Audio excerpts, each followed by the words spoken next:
Ground report में, जैसे कि आप जर्नलिस्ट हैं, आपकी जो निगाह होगी वो सबकी नहीं हो सकती। तो इसलिए ये जो सर्वे आया है बहुत ईमानदारी से किया गया, बहुत ही पैनी नज़र से किया गया है। लेकिन चौंकाने वाली बात ये सामने आई कि हरियाणा के जो रिजल्ट्स हैं उसको लोग एक तरफा बता रहे थे, लेकिन एक तरफा बिल्कुल नहीं है। और अभी जो हरियाणा में विधानसभा चुनाव होने हैं 2024 में, उसको लेकर हमने एक सर्वे कंडक्ट किया है जिसकी फाइंडिंग्स आज हमने यहाँ शेयर की। कांग्रेस पार्टी लगभग 43 से 48 सीटें जीतती हुई दिख रही है, लेकिन अगर 43 पर रुक गई तो बहुमत से नीचे रहेगी, 48 चलेगी तो बहुमत से थोड़ा ही ऊपर रहेगी। जनता के मुद्दे की बात की जाए तो महंगाई एक ऐसा मुद्दा है जो सब जगह है। इसके अलावा अग्निवीर का मुद्दा कई जगह पर, जॉबलेसनेस और अग्निवीर का मुद्दा कई जगहों पर है। सर्वे का पर्पस है कि अभी की स्थिति बताना और शासक को ये बताना कि जनता क्या चाह रही है। तो हमारे सर्वे में जो मेन क्रक्स हम जो कहना चाहते हैं वो यही है कि राजनीतिक पार्टियां समझें कि जनता चाहती क्या है, जिससे जनता आपकी जो अंदरूनी लड़ाई है उसको पसंद नहीं कर रही है। नमस्कार, स्क्रॉल भारत देख रहे हैं आप, और आज की इस खबर में मैं आपके लिए ना सर्वे लेके आई हूँ।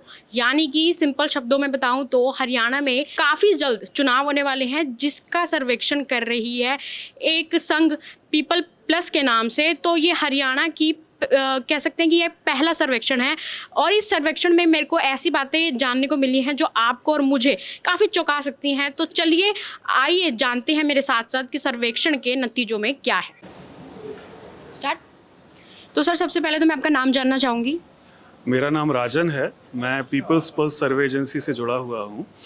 पीपल्स पल्स सर्वे एजेंसी 2010 से लोकसभा और विधानसभा चुनावों को लेकर सर्वे करती रही है, और अभी जो हरियाणा में विधानसभा चुनाव होने हैं 2024 में, उसको लेकर हमने एक सर्वे कंडक्ट किया है जिसकी फाइंडिंग्स आज हमने यहाँ शेयर की थी।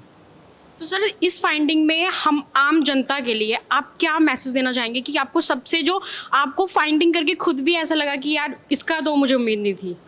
देखिए, आम जनता के लिहाज से मतलब एक तो राजनीतिक दल का वो होता है, क्योंकि किसी भी चुनाव में अगर होने वाला है तो लोग चाहते हैं जानना कि कौन कितनी सीटें जीत रहा है, किसकी सरकार बन रही है। तो उसमें तो उस लिहाज से अगर कहा जाए तो अभी की तारीख में हालत ये है कि कांग्रेस को मामूली बढ़त है। कांग्रेस पार्टी लगभग 43 से 48 सीटें जीतती हुई दिख रही है, लेकिन अगर 43 पे रुक गई तो बहुमत से नीचे रहेगी, 48 चलेगी तो बहुमत से थोड़ा ही ऊपर रहेगी। बीजेपी वहीं पे 34-39 के आसपास खड़ी हुई दिख रही है। मतलब बीजेपी को पूरी तरह से रूल आउट नहीं कर सकते। जो छोटी पार्टियां हैं, रीजनल पार्टीज़ हैं, जैसे आम आदमी पार्टी ऑफकोर्स नेशनल हो गई, लेकिन हरियाणा के लिए तो रीजनल ही है, और जेजेपी हो गई या बीएसपी हो गई, जिनका आईएनएलडी और बीएसपी का अलायंस हो गया, ये सभी 0 to 2 पर खड़े हुए हैं। मगर इंडिपेंडेंट्स जो हैं वो लगभग 6-8 सीट ला सकते हैं। तो इसलिए अभी लगभग 15 सीटें ऐसी हैं, 15 से 20, जो बहुत क्लोज कॉन्टेस्ट में फंसी हुई हैं, और उन पर कुछ भी हो सकता है। तो अभी जो राजनीतिक परिणाम है वो फ्लक्स में है। कांग्रेस को मामूली बढ़त है, लेकिन यदि उन्होंने कैंडिडेट चयन में गलती की और उनकी अंदरूनी कलह जारी रही तो शायद वो छत्तीसगढ़ की तरह हरियाणा में मौका गंवा दें। जनता के मुद्दे की बात की जाए तो महंगाई एक ऐसा मुद्दा है जो सब जगह है। इसके अलावा अग्निवीर का मुद्दा कई जगह पर, जॉबलेसनेस और अग्निवीर का मुद्दा कई जगहों पर है। अहीरवाल के बेल्ट में असर नहीं कर रहा है, जबकि वहाँ से काफ़ी आर्मी मैन आते हैं, वहाँ भी बीजेपी मजबूत है। अर्बन इंफ्रास्ट्रक्चर की समस्या पूरे हरियाणा में है। जल भराव, जल निकासी की ठीक व्यवस्था ना होना, सीवरेज, ये सब अर्बन इंफ्रास्ट्रक्चर की जो प्रॉब्लम्स है पूरे हरियाणा में दिखाई दे रही हैं। और इसके साथ साथ में एक चीज़ हम कह सकते हैं कि हरियाणा का चुनाव स्थानीय हो चुका है। यहाँ लोकल फैक्टर्स काम करेंगे। अगर किसी विधानसभा में विधायक ने काम नहीं किया है तो वो गुस्सा उसकी पार्टी के प्रति जाएगा, अगर कैंडिडेट चेंज नहीं हुआ तो सर, आपका क्या आपका पर्सनल ओपिनियन क्या है कि हम जो आम नागरिक है उसे सर्वे देख के अपना वोट डालना चाहिए, या फिर आजकल ब्रांड बन चुका है, हर पार्टी का एक ब्रांड है, हर एक फेस है, उसे देख के वोट देना चाहिए? देखिए, मैं पॉलिटिकल साइंस का स्टूडेंट रहा हूँ, जेएनयू से मेरी पीएचडी है पॉलिटिकल साइंस में। तो सर्वे देख के कोई वोट नहीं डालता। हो सकता है फ्लोटिंग वोट इन्फ्लुएंस होता है, लेकिन सर्वे का पर्पस वोटर इन्फ्लुएंस करना नहीं है। जो योगेंद्र यादव बहुत सीजन्ड पॉलिटिकल एनालिस्ट रहे हैं, उनका भी कहना है सर्वे का पर्पस है कि अभी की स्थिति बताना और शासक को ये बताना कि जनता क्या चाह रही है।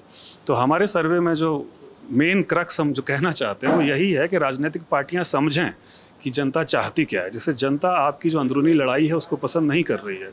जनता जो वादे किए गए थे और फुलफिल नहीं किए गए उससे नाराज़ है।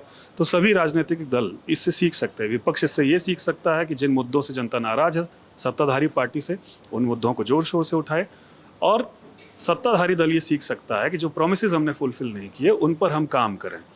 बाकी तो जनता जो अपने मुद्दे रखती है उन्हीं के आधार पर चुनाव में उसको वोट देना होता है। सर्वे का काम वोटर को इन्फ्लुएंस करना नहीं है, सर्वे का काम अभी की स्थिति जो है उसको पॉलिसी मेकर्स के सामने और पॉलिटिशियंस के सामने रखना है।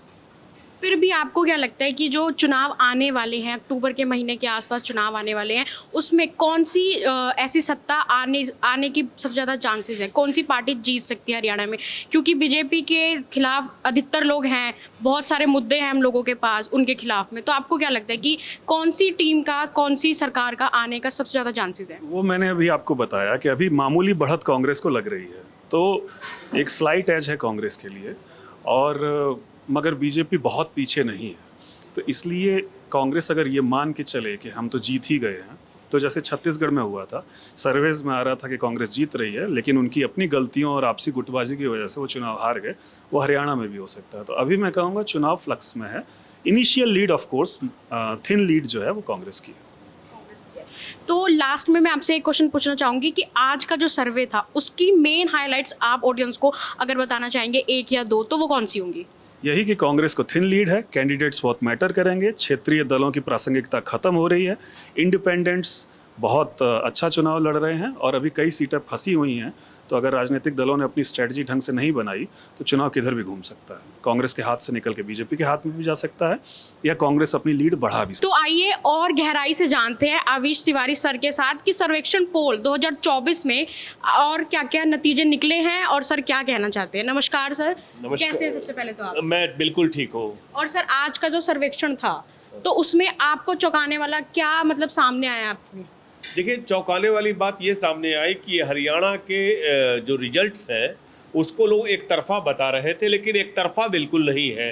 कांग्रेस पार्टी 43 से 48 सीटें पा रही है। 43 का आंकड़ा जो है उसको बहुमत में नहीं लाता, तो वो बहुमत से थोड़े आगे हो सकती है, थोड़े पीछे हो सकती है आज की जो स्थिति है। लेकिन भारतीय जनता पार्टी के लिए खतरे की घंटी बज चुकी है। उनको 33 से लेकर के 39 सीटें आ रही है। मतलब ये कि भारतीय जनता पार्टी बहुमत से अभी पीछे है। लेकिन हम ये नहीं कह सकते इस रिजल्ट के आधार पर कि एकदम यही स्थिति बन जाएगी। आने वाले समय में पार्टियां कैसी कैंडिडेट चुनती हैं, किस तरह का चुनाव प्रचार करती हैं, उनका मैनिफेस्टो क्या होता है, इस पर डिपेंड करेगा सब कुछ। ये है अब तक जो केंद्रीय अभी रिजल्ट आए थे उसमें भी एग्जिट पोल को बहुत ज़्यादा क्रिटिसाइज़ किया गया, क्योंकि उसके जो रिजल्ट आ रहे थे वो तो बिल्कुल ही पलटे हुए नज़र आए जब मेन रिजल्ट सामने आया। तो आपको क्या लगता है जो ये सर्वेक्षण होते हैं कि क्या ये जनता को एक सही रास्ता, या फिर आपने कहा कि पार्टियों को एक सही रास्ता दिखाती है, या फिर ये सिर्फ एक खेल है? देखिए, बहुत अच्छा सवाल पूछा आपने। एक चीज़ आपको बता दूं कि ये जो अब तक के लोकसभा में सारे सर्वेक्षण फेल हुए, उसकी एक बड़ी वजह ये थी कि वो सारी की सारी प्रोफेशनल एजेंसीज ने, जिनको वो मार्केटिंग सर्वे में इस्तेमाल करते हैं, उनको इलेक्शन के सर्वे में इस्तेमाल कर लिया। मिल गए पार्टियों के साथ, मार करके बेच दिया आपने वो उसको। लेकिन हम लोगों ने ऐसा नहीं किया। हमारी जो सर्वे एजेंसी है पीपुल्स पल्स, उसमें टॉप जर्नलिस्ट्स जो है देश के, जैसे हमारे साथी राजन पांडे हैं, वो वायर में लिखते हैं, कई जगह लिखते हैं, रिसर्च स्कॉलर हैं। मैं हूँ, मेरा करीब 25 साल का पॉलिटिकल कैरियर, जर्नलिस्टिक कैरियर है। मैंने कई अखबारों में काम किया है, टीवी चैनल पे काम किया है, अब आकर के ये कर रहा हूँ। तो जो जर्नलिस्ट की निगाह होती है ग्राउंड रिपोर्ट में, जैसे कि आप जर्नलिस्ट हैं, आपकी जो निगाह होगी वो सबकी नहीं हो सकती। तो इसलिए ये जो सर्वे आया है बहुत ईमानदारी से किया गया, बहुत ही पैनी नज़र से किया गया है, और इस बात का कि हम गारंटी देते हैं। अभी तो हम ट्रैकर करेंगे, इसके बाद और भी करेंगे, लेकिन अभी जो रिजल्ट आया है स्थिति बिल्कुल वैसी है। तो हरियाणा की जो सरकार बनती है, हरियाणा के जो चुनाव आते हैं, ये अक्सर जो उम्मीद लगाती है जनता उससे पलट के आते हैं। तो आपका एज अ जर्नलिस्ट आपका क्या ओपिनियन है कि जो हरियाणा में सरकार बनती है उसकी बेसिक वो क्या होनी चाहिए, कि मतलब जनता के लिए वो ऐसा क्या करे कि जनता उन्हें चुने? बहुत अच्छी सवाल आप पूछ रही है। ये सवाल लोग कम पूछते हैं। हरियाणा में मैंने एक चीज़ महसूस की, तमाम समृद्धि है, लोग खेतीहर किसान हैं, लेकिन संपन्न है। लेकिन मैंने देखा चाहे गांव हो चाहे शहर हो, सबसे बड़ी समस्या बेरोजगारी की है, महंगाई से लोग त्रस्त हैं। पूरे प्रदेश में जल जमाव की गंभीर समस्या है। आप पंचकुला से लेकर के आप चले जाइए फरीदाबाद तक, जो पानी का जमाव, गंदगी का जो आलम है, सीवरेज सिस्टम गांवों में खराब है, शहर में खराब है। तो लोग बहुत इस बात को लेकर दुखी है, नाराज है। तो इसको लेकर के जो बुनियादी सुविधाएं हैं उनको ठीक करना होगा, और ये काम करेगा कौन? ये सरकारें करेगी, चुनी हुई सरकारें, और इनको ये काम गंभीरता से करना चाहिए। मेरा एक सवाल सर, पर्सनली मेरा सवाल है कि जो सरकार है, हम लोग क्या कहते हैं, आज हम लोग पोल में डिस्कशन कर रहे हैं, हम सर्वेक्षण कर रहे हैं, पर जो आपने अभी मेंशन किया कि ये जो सीवरेज सिस्टम है, जो बेसिक नीड्स होती है कोई भी सोसाइटी की, चाहे वो इंडिया की गवर्नमेंट हो या देश के किसी भी, दुनिया के किसी भी कोने की गवर्नमेंट है, वो इतने बेसिक मुद्दों पर नज़र क्यों नहीं रखती? देखिए, बेसिक मुद्दों पर नज़र न रखने की एक बड़ी वजह है, हरियाणा में हमने देखा, ये बात हमने सर्वे में नहीं लिखी है लेकिन आपके चैनल को स्पेशली बता रहे हैं कि परिवारवाद की राजनीति जितनी हमने हरियाणा में देखी और किसी स्टेट में नहीं देखी। यहाँ पर दादा बनता है विधायक, उसके बाद उसका बेटा बनता है, फिर उसका पोता बनता है, फिर उसकी पत्नी बनती है। कई सीटों पर ये हाल है। तो जब इस तरह की राजनीति होगी जिसमें सिर्फ परिवारवाद होगा और जिसमें व्यक्तिगत इच्छाएं होंगी, जिसमें स्वार्थ जुड़े होंगे, तो पब्लिक के जो ज़रूरतें हैं उनका ख्याल कैसे रखा जाएगा? ये चीज़ हरियाणा में दिखाई दी, बहुत साफ तौर पे आपसे कह रहा हूँ। बहुत ही अच्छा लगा सर, आपने इतना बेबाकी से इसका जवाब दिया। इसी के साथ मैं, आप इतने सीनियर जर्नलिस्ट हैं, आपसे एक और मैं सवाल पूछना चाहूँगी, आपका पर्सनल ओपिनियन जानना मैं चाहूँगी कि जो यंग वोटर्स है, मैं भी यंग वोटर हूँ और भी जो हम लोगों के चैनल के द्वारा देख रहे हैं, कि आप उनको क्या सलाह देना चाहेंगे कि सर्वेक्षण भी देखें, और आपने कहा कि हरियाणा में पारिवारिक राजनीति बहुत है ना, तो फिर यंग वोटर को क्या सोच के अपना एक कीमती वोट को इस्तेमाल करना चाहिए? यंग वोटर्स को सोच समझ करके, अपनी आसपास के लोगों को देख करके, अपने घर परिवार को देख करके, और ये जान ले कि वोट उनकी ताकत है। इस देश में जो महंगाई का आलम है, बेरोजगारी का आलम है, जो उनके अपने चुनाव क्षेत्र में जो समस्याएं हैं उसको लेकर के मौजूदा विधायक का काम कैसा रहा है, ये सारी चीज़ें देखनी पड़ेगी। और धर्म और जाति की राजनीति से ऊपर उठना होगा। इस बार हरियाणा का मूड ऐसा लग रहा है कि वो धर्म जाति छोड़ करके कामकाज देखेगा। तो ये बहुत ज़रूरत है कि जो यंग वोटर्स हैं वो तमाम तरह के लालच से बचें, तमाम तरह की चीज़ें ऐसी हैं नफ़रत की जो आकर्षित करती है उनसे बचें, और सोच समझ करके वोट करें और आप सही कैंडिडेट का चुनाव करें। बहुत बहुत धन्यवाद सर, आपसे बात करके मुझे पर्सनली भी बहुत अच्छा लगा और उम्मीद करती हूँ कि हमारे दर्शकों को भी बहुत अच्छा लगा होगा।